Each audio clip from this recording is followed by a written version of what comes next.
أرسته زينا حيل بحري إثيوبيان روسيان بمتحبار مسرح أبزغل اللقوديات هديبهم تزاتيو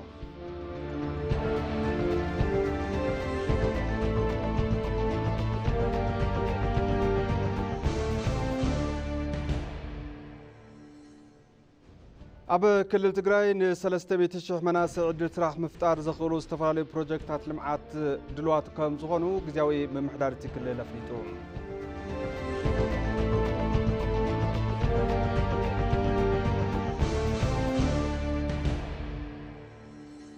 كاب زينات أي بوتسوانا بنايب على عقمي لفلم أوان ساتلايت نبت أفر كم زون شفت تفليتام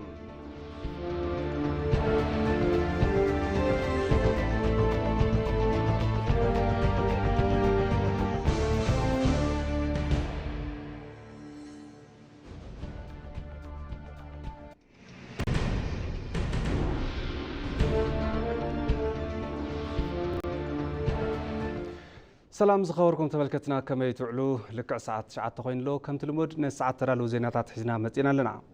زيناتات بممراح حويركم تصنح أنا إبراهيم فسا فلما بحصر زيناتات كنجمر حيل بحري إثيوبيان روسيان بمتحبار مسراح عب زخولو لقوديات تديبهم تزاتيوم بمكتل عزاز حيل بحري إثيوبيا أدميرال فيلادمير فوروبيف تمرحق جلالوخ حيل بحري إثيوبيا زهانة صوم لعلواي ممرحة كالات حيل بحرن أبا بشوفتو زركب ماخل مسلطنن عدات الصاليتوم دحرت عدات أبا قصالي مس حيل بحري إثيوبيا زهلو قديات متحبار زتا مكيادو كاب محبراو ميديا سراويت مكلخال زرخبنا حبريتا يردم أبا حيل بحري إثيوبيا مكتل أزازي كوموندور اوبريشنال جمال توفيسام أبا قصالي حبيرنا مسرح تكالناس جمرو هنسات حيل بحري نمتنخار أو عالم لخماي ربح حقرنا نمخبار مدلواتنا بزبلت نمتنخار كم زته يتقليسوم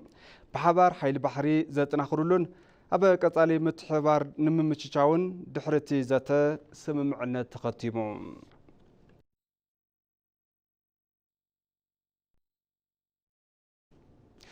منستر قدات وصاي جيديون تيموتيوس مس منستر إنرجين مسرة المعاتن إسرائيل إلي كوهون أب كلتياوي حقراو قدات ديبوم تزاتي ملوم أبتيزته أب عودات حيلي مسرة المعات معدنن إنفستمنتن كلتين حقرات بمتحبار معباي أب زخلالو كونتات تلازيبو ملوم حبراوي تربحنت مسرة بمقبار تنكر محزنة إيكونومي مفتار إثيوبيا قرات مخانا دكتور جيديون تيموتيوس أرقاقيتوم إثيوبيا زلوا سفح عقم تحدث حيلن أب أفريكا إن عبيز متى حيل عداغان كلتيوم وجنات تربحتن كخانو كوبانيا إسرائيل أب بروجكتات مفلفلي ممحلالة فنزرقحن حيلي نخصاتفو صاوعي تغريبهم أمونغو إثيوبيان إسرائيل نزلوا تنكر ركب زرقاقصو منستر كوهون بقدوم إثيوبياوي إيكونومياو متحبار بزبلت متنخار كم زقبا أطنقوت هبوم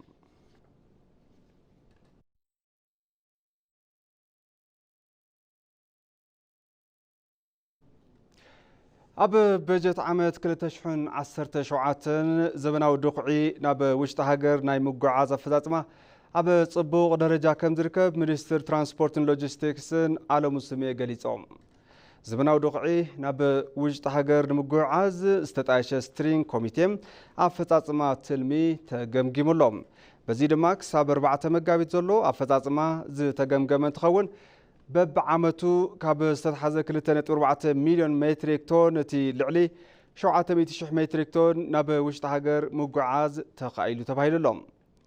أكابيتي سترين كوميتين منستر ترانسبورتن لوجيستيكس نالو مسيميم زترأي فتاتمان أمونغو تكالات زنورة من نبابن زبرتاتا كم سخونيم قليتهم أتي أفضاتما بوغن منستر حرشا مس تتحزة تلمي عزيوز تتعامة كم سخونة زرقاقو تدما مكتل أكابيتي سترينغ كوميتين منستر حرشان قرم آمنتي قليتهم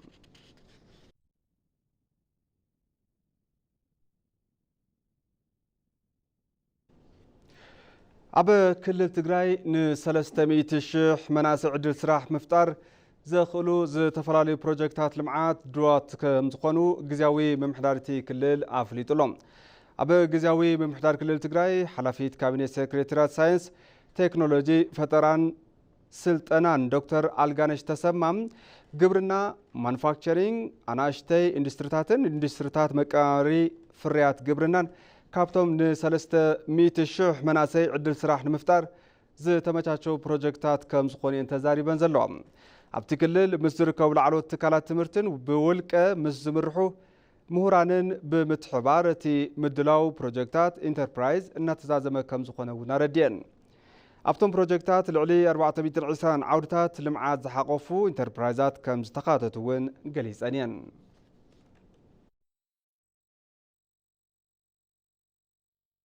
ተመልከቲ ዜናታትና ሓዙን ይቕፅሉ ሕዚ ድማ ብዝርዝር ናብ ዝሓዝናዮም ዜናታት ክሓልፍ ኣብ እዋን ጾም ዝረአይ ተግባር ምትሕጋዝን ምርድዳእን ምእመናን ናብ ኩሉ ግዜ ተግባሩ ክገብሮ ከም ዝግባእ ኣቦታት ሃይማኖት ፃውዒት ኣቕሪቦም ፀብጻብ ሓምራዊት ብርሃኑ ዳሃብ ያሲን ከም ስዕብ ክተቕርቦ እያ ኢትዮጵያውያን ብዝሃንነት እምነት ብሄርን ዝነብርዎ ብምዃኑ ዝተፈላለዩ እምነታት ከም ምህላዎም ድማ ማሕበራዊ መስተጋብሮም እውን ጥንኩር ምዃኑ ይንገር ምስ ኢቲቪ መደብ ዳጉ ጻንሒት ዝገበሩ ኣቦታት ሃይማኖት እስልምናን ኦርቶዶክስ ተዋህዶን ኣብ ኢትዮጵያ ባህሊ ምርድዳእን ምትሕግጋዝን ዘበናት ዘቑፀረ እሴት ምዃኑ ይዛረቡ ነዚ እሴት ንምምዕባል ድማ እዋን ጾም ልዑል እጃም ከም ዘለዎ እዮም ዝገለጹ መጾም ያው ራብ አለው ድካም አለው የደከሙ ሰዎችን የዛሉ ሰውነቶችን ስታይ ጾም ሙጻም ጥሜት ድኻም ኣለዎ ዝደኸሙ ሰባት ዝጠመዩ ዝተጸገሙ ሰባት እንትትርዩ ነዚ ድማ በተግባር ትነብሮ ብምዃኑ እዚ ኣብ ካልኦት እውን ከም ዘሎ ፈሊጥካ ንኻልኦት ሓጋዝን ክትከውን ዝገብር እዩ ኣጋጣሚ እዚ ወርሒ ረመዳን ሰደቃ ምጽዋት ክትገበር ኣለካ ማንም ስለ ክፉ ፈንታ ክፉ አትመልሱ በሰው ሁሉ ፊት መልካም የሆነውን አስቡ ዝኾነ ሰብ ክፋ አይትመልሱ ኣብ ቅድሚ ደቂ ሰባት ሰናይ ሕሰቡ ኣብ ቅድሚ ቀይሕ ይኹን ጸሊም ኣብ እምነት እስልምና ይኹን ክርስትና ዋቀፌታ ጀሆዋ ዋላ ኣብ ቅድሚ እምነት ዘይብሉ ሰናይ ነገር ይደሊ እዩ ስለዝኾነ ኣብ ቅድሚ ኩሉ ሰብ ሰናይ ነገር ሕሰቡ ተኽኢልኩም ምስ ኩሉ ብሰላም ንበሩ ኣብ መንጎ ህዝብታት እሴት ምክብባርን ምድግጋፍን ሓድነት ሽርሽሩ ተግባራት ኣመንትን ትካላት ሃይማኖትን ክከላኸልዎ ከም ዝግባእውን ቶም ኣቦታት ሃይማኖት ገሊጾም እዮም የነበረንም መስተጋብርና እንዳንድ ሀገር ላይ እንዳንድ ኢትዮጵያዊ የምንኖረውን ማንኗኗር ዝነበረና ጸጋ መስተጋበር ሽም ኢትዮጵያውያን ንነብሮ ኣነባብራውን ዝኾኑ ዘይ እሩማት ሰባት ሓላፍነት ዝጎደሎ ስራሕ እንትሰርሑ ንሕናውን ብኡ ልክዕ ንኸድ እንተኾይና ነገራት ናብ ዘይተደለየ ኣንፈት ክኸዱ ይኽእሉ እዮም ብምዃኑ መስመር ሒዞም ንኽኸዱ ትካላት ምስ ትካላት ዓበይቲ እውን ምስ ዓበይቲ ሰባት ኮይኖም ምዝታይ ነቲ ጸገም ይፈትሖ እዩ ኢለ ይኣምን ፍቅራችሁ ያለ ግብዝነት ይሁን ያለ ማስመሰል ይሁን ፍቅርኹም ትዕቢት ዘይብሉ ብዘይ ምምሳል ይኹን ወዲ ሰብ እንተ ፍቅር ይጽቦ ሙስሊም ምስ ክርስቲያን እንትፈቃሪ ይጽቦ ዝኸውን ምስ ሰናይ ነገር ተሓባበሩ ስለዝኾነ ነንባዕልኹም ብሓጎስ ተስማዕምዑ ኣብ እዋን ጾም ረመዳንን ጾም ኣርባዓን ስድራን ጎረባብትን ልዕሊ ኩሉ ግዜ ዝጠያየቕሉ ንዝተጸገሙ ወገናት ሓገዝ ዝገብርሉ ብምዃኑ ካብቲ ካሊእ እዋን ፍልይ የብሎ ኣብ ክልል ትግራይ ዳግማይ ኩናት ከይውላዕ ዓለም ለኸ ማሕበረሰብ ግድኡን ክዋጻእ ጊዜያዊ ርእሰ ምሕዳር ክልል ትግራይ ጌታቸው ረዳ ጻውዒት ኣቕሪቦም ኣይተ ጌታቸው ረዳ ወድዓዊ ኩነታት እቲ ክልል ዲቦም ንዲፕሎማትን ተወከልቲ ማሕበረሰብ ዓለምን መብርሂ ሂቦም ኣለዎም ጸብጻብ ዓባድ ወይና እዩ ከም ስዕብ ክቐርብ እዩ ፕሬዚዳንት ጊዜያዊ ርእሰ ምምሕዳር ክልል ትግራይ ኣይተ ጌታቸው ረዳ ኣብቲ ክልል ብዛዕባ ዘሎ ወድዓዊ ኩነታት ኣድሂቦም ንዲፕሎማት ወፃኢ ሃገራትን ተወከልቲ ትካላት ዓለም ለኸን መብርሂ ሂቦም ኣይተ ጌታቸው ረዳ ኣብ ክልል ትግራይ ብምኽንያት ዝተወሰኑ ሓይልታት እቲ ክልል ናብ ጎንፂ የምርሕ ምህላው ተዛሪቦም ኣብ ውሽጢ ህወሓት ዝተፈጥረ ምክፍፋል እቲ ጊዜያዊ ምምሕዳር ስራሕቱ ብኣግባቡ ከይውግን ገይርዎ እዩ ክብሉ ገሊፆም መንግስቲ ፌደራሊ ኣብቲ ክልል ጎንፂ ከይለዓልን ስምምዕነት ፕሪቶሪያ ከይጣሓስን ክሰርሕ ይግባእ እውን ይብሉ ፕሬዚዳንት ጊዜያዊ ርእሰ ምምሕዳር ክልል ትግራይ ኣይተ ጌታቸው ረዳ I'm not inviting the federal government to come in full force and fight. We don't want that to happen. What we want to see is the federal government መንግስት ፌደራል ምስ ሙሉእ ሓይሉ ናብ ክልል ትግራይ ንካኣቱ ጻውዒት ኣይገበርኩን እዚ እውን ኣይንደልን ንሕና ንደልዮ ትግራይ ናብ ካልእ ጎንፂ ከሳጥሓ ካብ ዝኽእል ኩናት መንግስቲ ፌደራል ንክሕልዋ እዩ ኣብ ልዕሊ ነቲ ክልል ክሕምሱ ዝደልዩን ነቲ ስምምዕ ፕሪቶርያ ኣብ ሓደጋ ዘውድቑን ሓይልታት መንግስቲ ፌደራሊ ስርዓት ከትሕዞም ኢና ንደሊ መንግስቲ ፌደራልን ኣባላት ማሕበረሰብ ዲፕሎማሲ ዓለምን ኣብቲ ክልል ካልእ ጎንፂ ከይለዓል ሓገዝ ክገብሩ ኣይተ ጌታቸው ረዳ ጸዊዖም I would call on the international community and the federal government to do whatever in their power to help us avoid miscalculations. ንዓለም ለኸ ማሕበረሰብ ከምኡውን መንግስቲ ፌደራሊ ዘቕርቦ ጻውዒት ዝተስሓሓተ ኣካይዳ ኣብቲ ክልል ከይፍጠር ንክሕግዙና እዩ እዚ ዝተስሓሓተ ኣካይዳ ንትግራይ ናብ ዝኸፍአ ኩናት ከእትዋ ይኽእል እዩ ምስኣን ሰላም ክልል ትግራይ ንኢትዮጵያ ነቲ ዞባን ብዝለዓለ ብርኪ ዝጸሉ እዩ ካልእ ሳልሳይ ወገን እውን ናብቲ ክልል ምእታው ሰላም እቲ ዞባ ዝሕምስ እዩ ስለዝኾነ ንማሕበረሰብ ዓለምን መንግስቲ ፌደራልን ዘመሓላልፎ ጻውዒት ዝኸፍአ ነገር ከይፍጠር ብዝኽእልዎ መጠን ሓገዝ ንኽገብሩ እዩ ሚኒስትር ጉዳያት ወጻኢ ጌዶን ጢሞቴዎስ ብወገኖም እዚ ጉዳይ መንግስቲ ፌደራሊ ብትኹረት ይከታተሎ ከም ዘሎ እዮም ተዛሪቦም The federal government is carefully monitoring the situation. We will do everything in our power to ensure that መንግስቲ ፌደራል ነቲ ጉዳይ ብትኹረት ይከታተሎ እዩ ዘሎ ስምምዕ ፕሪቶርያ ተግባራዊ ክኸውንን ስምምዕ ጠጠው ምባል ተኽሲ ተግባራዊ ምዃኑን ንምርጋጽ ክንሰርሕ ኢና ኣብ ሰሜናዊ ክፋል ዝሃገር ሰላም ንክዓስል ትኹረት ክግበር እዩ ናትኩም ድጋፍ ዝለዓለ ከም ዝኸውን ንኣምን ኢና እዚ ድማ ንፈጠርቲ ጎንፅን ስምምዕ ፕሪቶርያ ንዘፈጽሙ ኣካላትን ንምፍላይ ይሕግዝ እዩ ኮሚሽነር ጉዳያት ፖለቲካ ሰላምን ድሕነትን ኮሚሽን ሕብረት ኣፍሪካ ባንኩሬ ኣዱሄ ኣብቲ ክልል ዘሎ ጸገም ብዘተ ንክፍታሕ ሓገዝ ንምግባር እቲ ሕብረት ድልው ኢሎም ስምምዕ ሰላም ፕሪቶርያ ብዙሓት ሰናይ ዝበሃሉ ዓወታት ተመዝጊቦምሉ እዮም ነዚ ክነቐጽል ይግባእ ሕብረት ኣፍሪቃ ኣብ ክልል ትግራይ ሰላም ንክዓስል ሓገዝ ንምግባር ድልው እዩ ምስ ኩሎም ብሓባር ብምስራሕ ሰላም ንክዓስል ክንሰርሕ ኢና ጊዜያዊ ርእሰ ምምሕዳር ክልል ትግራይ ጌታቸው ረዳ ኣብ ዋናው ኩነታት እቲ ክልል ኣድሂቦም ንጋዜጠኛታት መግለጺ ሂቦም እዮም ኣይተ ጌታቸው ረዳ ኣብዚ ሕዚ እዋን ኣብ ትግራይ ዝፍጠር ዘሎ ጸገም በቲ ጉባኤ ገይረለኹ ዝብል ጉጅለ ምዃኑ ዝጠቐሱ ኮይኖም መንግስቲ ፌደራል ንኸረጋግዑ ድማ ጻውዒት ኣቕሪቦም እዮም ጌታቸው ዓለሙ ተወሳኺ ኣለዎ ርእሰ ምምሕዳር ጊዜያዊ ምምሕዳር ክልል ትግራይ ኣይተ ጌታቸው ረዳ ኣብ ዋናው ኩነታት እቲ ክልል ኣድሂቦም ንጋዜጠኛታት መግለጺ ሂቦም ኣይተ ጌታቸው ኣብ መብርሂኦም መንግስቲ ፌደራል ጣልቃ ይእተወልና ዘይምባሎም ድሕሪ ምግላጽ መንግስቲ ፌደራል ጉዳይ ትግራይ ኣካል ስርሑ ብምዃኑ ዘዘኻኽር ከም ዘየድልዮ ኣርዲኦም ፌደራል መንግስት ጣልቃ እንዲገባ ያቀረብነው ፎርማል ጥያቄ የለም በሁለት ምክንያት የኢንተርም አድሚኒስትሬሽኑ በፌደራል መንግስትና በህወሓት መካከል በተደረገ የፕሪቶሪያ ስምምነት መሰረት የተቋቋመ መንግስቲ ፌደራል ጣልቃ ንክኣቱ ዘቕረብናዮ ስሩዕ ሕቶ የለን ብክልተ ምክንያታት እዚ ጊዜያዊ ምምሕዳር ኣብ መንጎ መንግስቲ ፌደራልን ህወሓትን ኣብ ፕሪቶሪያ ብዝተገብረ ስምምዕነት መሰረት ዝተጣየሸ መንግስቲ እዩ ስለዚ መንግስቲ ፌደራል ብናይ ባዕሉ ተሳትፎን ፍቓድን ዝተጣየሸ መንግስቲ ናብ ሓደጋ ኣብ ዝወድቀሉ ግዜ ነቲ ሓደጋ ናይ ምኽባስ ግዴታ ክህልዎ እዩ ካልኦት ክልላት ናይ ክልል ዓቕሚ ዝበሃል ኩሉ ነገር ተጠቒሞም ሓደ ነገር ምቆጻር ኣብይኒ እዩ ኣብ ዝብልሉ ሰዓት ቤት ምክሪ ጸዊዖም ንመንግስቲ ፌደራል ጣልቃ ንክኣቱ ይሓቱ እዮም ኣብ ትግራይ ግን ኣብዚ ሕዚ እዋን ተኣኪቡ ብመልክዕ እዚ ተኣኪቡ ሕቶ ከቕርብ ዝኽእል ቤት ምክሪ የለን እዚ ማለት መንግስቲ ፌደራል ክሰርሖም ዝግብኦም ነገራት ዘዘኻኽር የድልዮ እዩ ማለት ኣይኮነን ኣብዚ ሕዚ እዋን ኣብ ትግራይ ዝፍጠር ዘሎ ጸገም በቲ ጉባኤ ገይረለኹ ዝብል ጉጅለ ምዃኑ ኣይተ ጌታቸው ሓቢሮም በአሁኑ ሰዓት ትግራይ ውስጥ እየተፈጠረ ያለው ክራይሲስ ኣብዚ ሕዚ እዋን ኣብ ትግራይ ዝፍጠር ዘሎ ጸገም ሓደ ተቐባልነት ዝሰኣነ ጉጅለ ህወሓት ጉባኤ ገይረለኹ ስለ ዝበለም ደገፍተይ ዝብሎም ዝተወሰኑ ላዕሎት መኮንናት ብምሓዝ ዝሰርሖም ዘሎ ስራሕቲ እዮም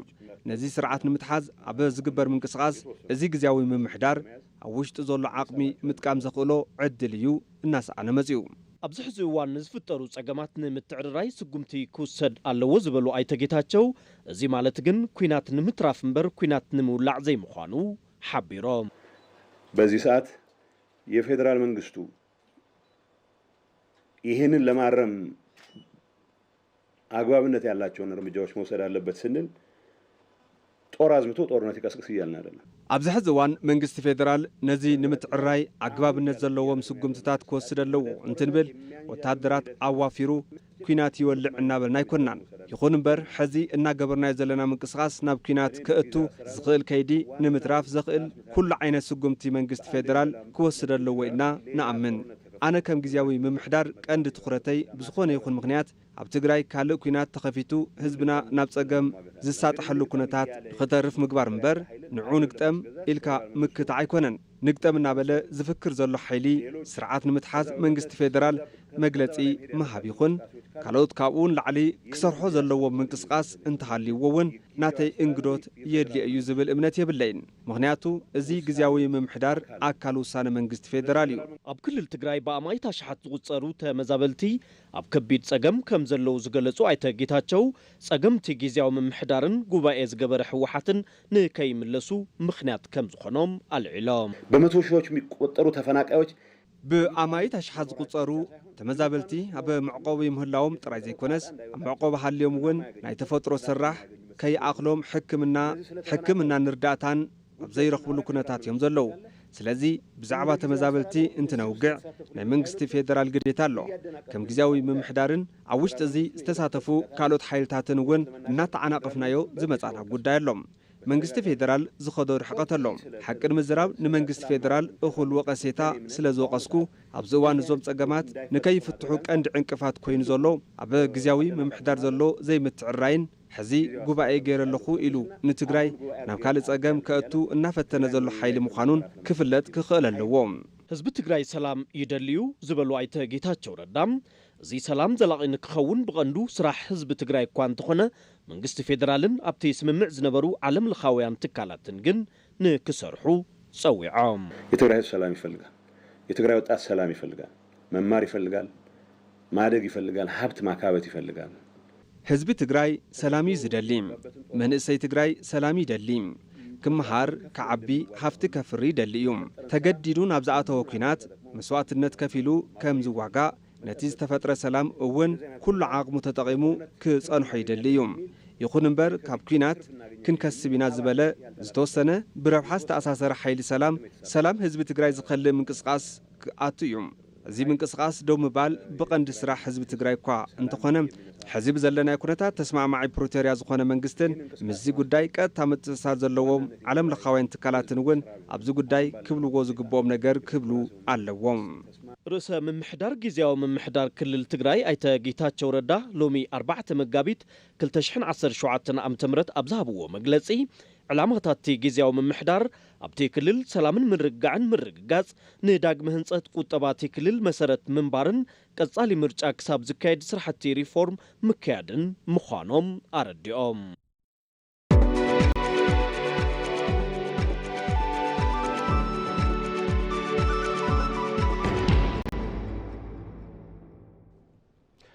ዜና ዕዳጋ ይቕጽል ኢትዮጵያውያን ኣብ ኡጋንዳ ኣብ ፋሽን ክዳንን ሆቴልን ሓዊሱ ኣብ ዝተፈላለዩ ዘፈራት ንግዲ ብምውፋር ውፅኢታዊ ስራሕቲ እናሳለጡ ከም ዝርከቡ ተገሊጹ ኣብ ሚኒስትሪ ጉዳያት ወፃኢ ኡጋንዳ ሓላፊ ጉዳያት ዳያስፖራ ኣምባሳደር ጆን ምሂንዲ ንግልጋሎት ዜና ኢትዮጵያ ከም ዝገለጽዎም ኢትዮጵያን ኡጋንዳን ነዊሕ ዘበን ዘቑፀረ ምሕዝነት ዘለወን ሃገራት እየን ብፍላይ ድማ ኣብ ዋና ከተማ ኡጋንዳ ካምፓላ ኢትዮጵያውያን ኣብ ዝተፈላለዩ ዘፈራት ንግዲ ብምውፋር ብርክት ዝበሉ ኣገልግሎታት እናሃቡ ከም ዝርከቡ እዮም ሓቢሮም ዘሎም ኣብታ ዋና ከተማ ኢትዮጵያውያን ኣብ ፋሽን ክዳንን ሆቴልን ሓዊሱ ኣብ ዝተፈላለዩ ዘፈራት ንግዲ ብምውፋር ውፅኢታዊ ስራሕቲ እናሳለጡ እዮም ዝርከቡ ኢሎም ዜጋታት ኢትዮጵያ ኣብ ዓውዲ ንግዲ ኡጋንዳ ዘሳልጥዎ ዘለዉ ውፅኢታዊ ስራሕ ኣብ መንጎ ክልቴን ሃገራት ዘሎ ርክብ ንግዲ ኣብ ምጥንኻር ዝለዓለ እጃም ከም ዘለዎ ኣረዲኦም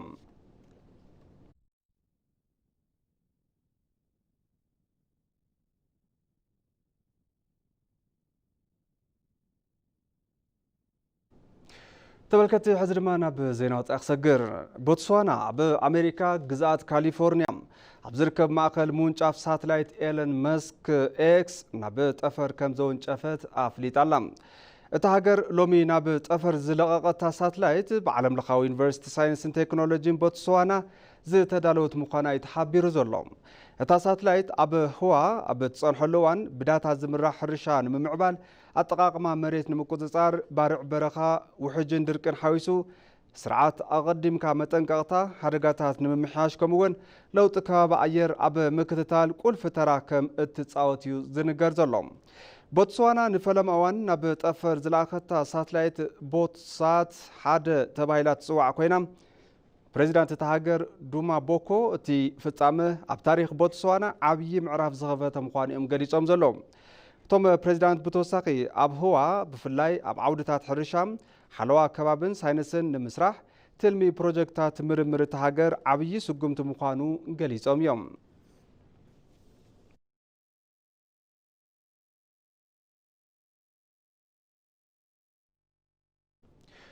ኣብ መወዳእታ ቀንዲ ዜናታት ዝዕለት ከዘኻኽረኩም ሓይሊ ባሕሪ ኢትዮጵያን ሩስያን ብምትሕብባር ምስራሕ ኣብ ዝኽእልሉ ጉዳያት ተድሂቦም ተዛትዮም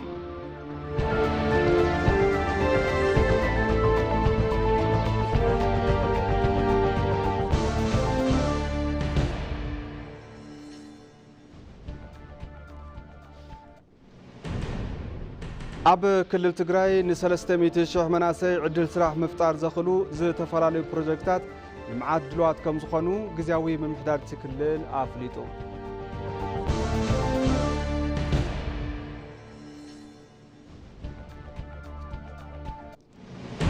ካብ ዜና ወፃኢ ቦትስዋና ብናይ ባዕላ ዓቕሚ ንፈለማ እዋን ሳትላይት ናብ ጠፈር ከም ዘወንጨፈት ኣፍሊጣ ባርከስ ተመልከቲ ማዕድ ዜና በዚህ ዛዜና ስለምክታልኩም ዜና ነመስግን ሰላም